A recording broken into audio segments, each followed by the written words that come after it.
Hey everybody, it's Richmond with another global lesson. We are very quickly wrapping up this year. We've only got a couple more of these left. So hopefully you're keeping up with stuff because we're going to be moving fast through these next few. Today we're going to be talking about this period that we call the Age of Absolutism. So we've been looking a lot at the Age of Exploration and how finding the New World has changed all these major powers. But there's also kind of a new type of government in town. And so we're going to look a little bit more at political stuff today. Still going to totally tie into all the things that are going on in the New World and in Europe. But again, specifically, this is going to be about a style of government that we're going to call absolutism. So our two questions for today, number one, what effect did the ideas of divine right and absolutism have on monarchies? We've been talking about monarchies since this course began, kings and queens and all that kind of stuff, dynasties, hereditary leadership. Well, today that's going to get a bit of a power up with divine right and absolutism.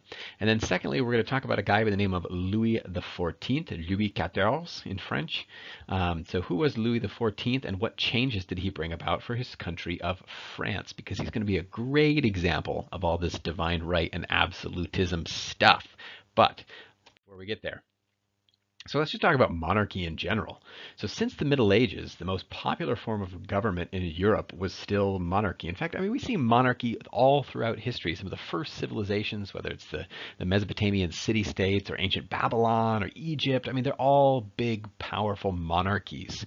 And remember, a monarchy is just a government that's ruled by a king or a queen. And, another name for talking about a king or a queen is a monarch. So these monarchs rule throughout history, different levels of power. Sometimes kings aren't going to be very powerful at all. Sometimes they're going to be ridiculously powerful. Usually what makes a monarchy what it is, usually, not always, but usually what makes a monarchy what it is that it's hereditary, meaning that it's passing on through children. So a king is king, and then his son becomes king, and then his son becomes king. And every once in a while you get situations like, this lady right here with Queen Elizabeth, where you do have a woman, but that's few and far between, unfortunately. Now, most monarchs, especially once we get into the 1500s and beyond, began to really buy into this idea called divine right. And divine right had roots that went all the way back, like honestly pre-Roman times, really, like way back into like ancient Israel and all that. But the idea of divine right was this idea that God, and particularly when we're talking about Europe at this point, we're talking about the Christian God, but God gave a monarch the ability to rule. So it wasn't just that a king took power on their own or, it was passed to them from their dad. It was also that upstairs God is saying, that's my boy. That's who I want in charge. And for that reason, if you challenged the king, you were challenging God, which makes that king that much more powerful. Now, we talked about a very similar idea when we briefly went through Chinese history. That would have been around Christmas time. Remember, the Chinese did have that idea of the mandate of heaven. And it said almost the exact same thing. Remember where it said, the dynasty that is in power because the gods chose them. And so it's a very similar idea here. If you're on the throne and wearing the crown, it's because God wants you there. And because God wants you there, any threats to your rule, anybody talking back to you, they're talking back to the big guy upstairs. So these monarchies became increasingly powerful, but then they're going to get even more powerful. Because by the time that we're talking about, by the time we're getting into the 1500s, into the 1600s, monarchies had gotten increasingly more powerful since the Middle Ages. So feudalism had kind of ended, it had sort of fallen apart, and as a result, nobles had kind of lost a lot of their power. And if the king doesn't have to challenge his nobles anymore, makes him that much more powerful. Also, remember the church had gotten a whole lot weaker. So the Catholic Church had really been dealt a pretty serious blow by the Protestant Reformation. So again, kings became more powerful as a result. Plus, now that we have all this transatlantic trade, you've got all these colonies that are popping up all over the New World. Governments had a whole lot more money. So more trading means more wealth. More wealth means more taxing. You have a government with more taxes. That means they can do more stuff. They can build bigger armies and palaces and all sorts of works of art and things like that. So what you've got is that you've got some leaders that are becoming significantly more powerful than what we've seen in the past. So monarchs in the 1500s and into the 1600s began to establish this sense of what we can call absolutism. And so absolutism, what's your root word there? Well, absolute. What does it mean if you're absolutely sure of something? You've got it all, right? So absolutism is ruling with total, absolute power. It essentially allows the monarch to do whatever the heck they want. They don't need to listen to nobles. They don't even need to listen to advisors if they don't want to. And they certainly don't need to listen to the people. Absolutism means absolute power, total power. Nobody can challenge you. That's the point. And it's pretty scary, especially when you look at some of the crazy people that we're going to be talking about. Now, there are actually still absolute monarchies in the world today in 2020. In fact, the Middle Eastern country of Saudi Arabia continues to exist as an absolute monarchy. So it still has its crown family, its royal family and all that. And there are others. Remember, Britain is not an absolute monarchy because Britain has the parliament, which is much more powerful. So people like Queen Elizabeth II aren't actually absolute leaders. She can't do whatever she wants. In fact, she has very little power, but that has to do more with how her country has moved forward. But absolutism was a pretty big deal in the time period that we've been talking about. And the time period that we're talking about is a pretty important little, about a century and a half, although it can sometimes go a little bit longer. So monarchies in Europe and around the world really began to get more and more absolute by around the 1600s. And it's for all those reasons that we talked about. The Catholic Church is wearing away. There's more money to be had. Feudalism is breaking down. So from about 1600 to about 1750, and of course we're talking CE here, so 1750 was only 250 years ago.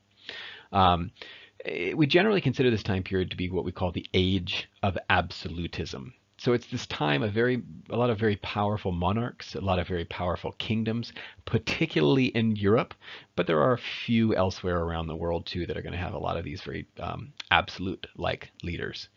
Now, during this time, most democratic ideas, so most ideas of giving the people power or giving the people any right within government, they're going to be mostly ignored or sometimes even stomped out. So it's not a good time for pro-democracy, for people's rights for the most part. There's going to be a few exceptions that we'll get to, because we've got this big, scary new absolutist form of government that's sort of taking center stage. So where did they get all of these ideas? It was kind of a snowball effect, really. There was actually a church guy, a cardinal by the name of Bossuet, and Bossuet was really the first guy to write down a lot of stuff about divine right. But then there were other authors who contributed to this movement as well. Now, this guy we've seen before. So if you guys remember this face, this is Niccolo Machiavelli. Remember, he's a very famous Florentine, meaning he was from the city of Florence in northern Italy. And we usually associate him with the Renaissance because that's when he wrote. But his ideas became very important in this Age of Absolutism, which was a couple hundred years later. So his most famous book, which we did mention a couple lessons ago, is called The Prince. So he wrote it to one of the leaders of the Medici family. And the whole book is pretty much about how to be a good leader. How is it that you can be a good, strong leader who gets stuff done? And he's got two big ideas. And again, I've mentioned these, but let's just bring them up again. For one, he says for rulers, it's always better to be feared than loved. Always better to be feared than loved. And if you can have both, that's great. But if you can only have one or the other, I mean, it's nice to be loved, but people won't respect you. They need to fear you so that you can actually do what you need to do. So he says it's better to be feared than loved if you can't be both, if you're a good, important leader. And then secondly, he argues the end justifies the means. Now, you've probably heard this expression before, but I bet not all of you know what that actually means. By the end justifies the means, to justify means to explain something. So what that is effectively saying is whatever your end goal is, it doesn't matter how you got there as long as you got there, which means you can pretty much do anything that you need to in order to achieve and maintain power. And that's what Machiavelli is all about, how to achieve true power. And so we fast forward to this Age of Absolutism when you have a lot of these monarchs that are looking for how should I act as a leader. They're going to hear about divine right. They're going to hear about Machiavelli and they kind of go, I could do this. But there's another author that's worth mentioning too. And him we haven't brought up. Look at that hair. What great hair. Guys, this is Thomas Hobbes. Hobbes is a very famous author and philosopher, specifically from England. He wrote a big old long book called The Leviathan, which is awful to read. I had to read it. Not a good time. It's like this big. Anyway, and he also has some important ideas, and these should also sound familiar to you as well because we've talked about these ideas on another half of the planet as well. He said that naturally, human beings are pretty unorganized. They're pretty simple. They're honestly kind of violent. They're pretty awful. And as a result, they need strong leadership to really keep them under control. So you need someone who's big and scary and tough who can actually keep these dumb, simple, violent people under control. And of course, the best form of government then is going to be a big, strong monarchy. Now, again, if this sounds familiar, it should, because this is what we talked about when we talked about China. Remember, China has that whole idea of legalism. Han Fei, this famous Chinese philosopher, pretty much said that exact same stuff, talking about the Chinese people. And this is where you get like the Qin Emperor, Qin Shi Huangdi, who's going to be, building his Great Wall and all this kind of stuff based on this idea of you got to keep the people under control. So all these different ideas are going to kind of like flow together and to create these like super leaders that we're going to call absolute monarchs. So there's a million different absolute monarchs that we could talk about, but there's one guy that I want to mention in particular because he's totally like the perfect example of what it means to be an absolute leader. And look at this cute little guy. Yeah, well, first of all, let me just specify that is a dude. Both pictures, same dude. First one on the top is little Louis. That's little baby Louis. That's Louis the 14th. He's a very, very famous absolute leader. Probably the most famous, to be perfectly honest. So we call him Louis XV. He was a major king of France. He ruled from 1643 until 1715. That means he's ruling a super long time. He ruled for 72 years. He's one of the longest reigning rulers in all of history. Most leaders do not run a country for 72 years, but he did, because he was not only a great leader, but he had a lot of power. So he took power when he was only 4. Imagine a 4-year-old running a country as big and as scary as France. Yeah, great call. Unfortunately, it's because his dad died and all that. So he takes the throne, but because he was so young, he couldn't rule for himself. He had to use what's called a regent, which for a little while was his mom, and it was a couple other people as well. So he ruled with other people helping him until he became old enough. So he had all these advisors and whatnot, but eventually at age 18, he says, you know what? I can do it on my own. He'd been reading up on this idea of divine right. He'd been reading people like Hobbes and Machiavelli. And he finally said, you know what? Enough is enough. I am going to run this country by myself.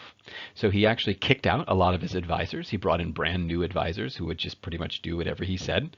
And he decided from here on out, he was going to rule as an absolute king led by divine right. And there's actually a really good quote that I want to show you guys. So this is from a document from that time, and it says, this is of course Louis speaking. So he says, up to this moment, I have been pleased to entrust the government of my affairs to my advisors. It is now time that I govern them myself. So he's pretty much saying, look, up until this point, I've let other people run this show. Now it's my turn. So he kind of turns to all of his secretaries and all of his government ministers and all the people who help him to run the government. And he says, you will assist me with your counsels or your advice when I ask for them. I request and order you to seal no orders except by my command. I order you not to sign anything, not even a passport, without my command, to render account to me personally each day, and to favor no one.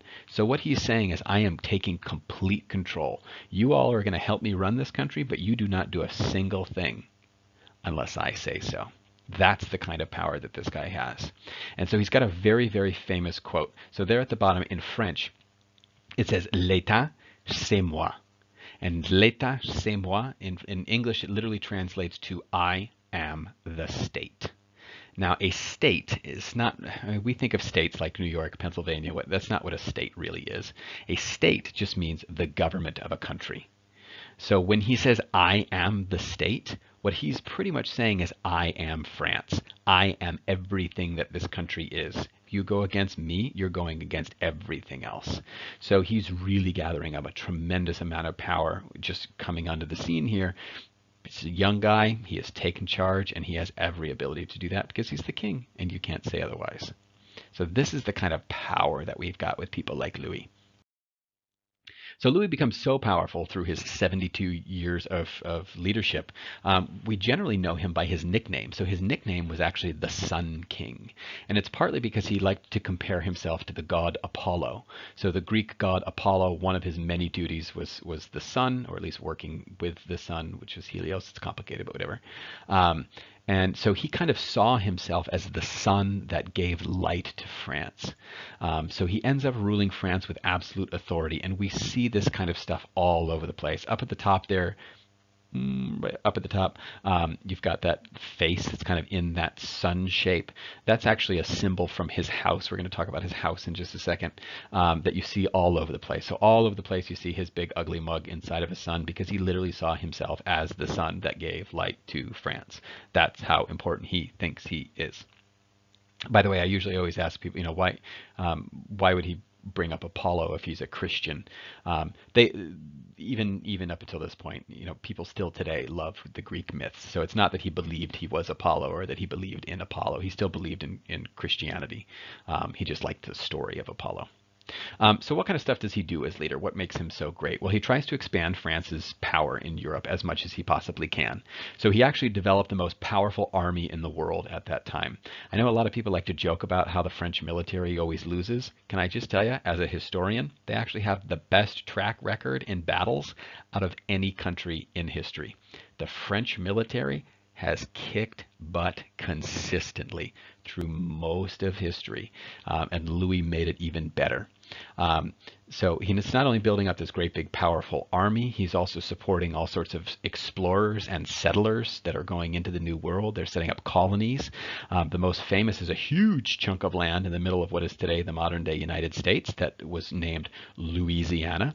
Guess who they named it after? Him. So yeah, Louisiana is literally named after Louis XIV, Louis XIV.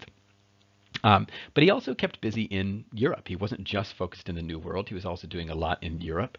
His whole thing was that he wanted to push France to its natural borders. So he wanted to push to borders that made sense geographically. So instead of just having your border in the middle of a field, we'll just push that over a little bit and put it at like a river or a mountain range or something that's much more easily defended. So he's using his big scary army quite well. In fact, of the 72 years that he was in power, there were only 4 years in that entire 72 years where France was not at war with somebody. And most of the time, they were kicking butt. So Louis is a big, powerful dude. But he's not all about military stuff. He's also quite a cultured person as well.